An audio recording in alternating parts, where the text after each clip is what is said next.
A lot of the times, he will forget to answer your phone call. But when you check his Instagram status, he's there posting that he's at the beach with his cousin.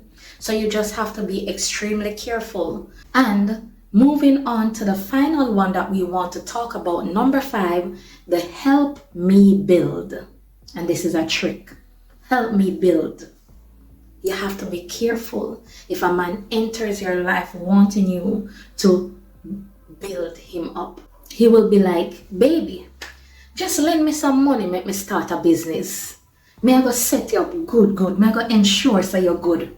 A lot of the time, these men will let you think that both of you are investing in a future together. But what you're really doing, you are funding his lifestyle. For example, you will give him money to start something, but months later, when you are inquiring to see what is happening, he is still planning.